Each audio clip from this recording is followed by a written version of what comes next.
Hi guys! Na-harvest nga pala namin ito sa garden at magluto tayo ng sinigang sa kamatis. Ayan, so bali ito nga pala ang isasahog natin mamaya.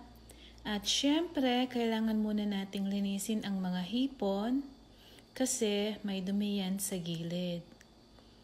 Ang sunod naman na gagawin natin ay magpakulo tayo ng tubig at ilagay natin doon ang kamatis. So, ayan guys. At pagkatapos ay i-press lang natin yan para lumabas ang lasa ng kamatis. At sunod na ilagay naman ang mga gulay. Ayan. At syempre wag nating kalimutan ang seasoning. At pagkatapos ay pakuluin lang muna natin yan. So, ayan. And then, maglalagay ako ng crushed red pepper kasi mahilig ako sa spicy foods. Pero optional lang naman yan.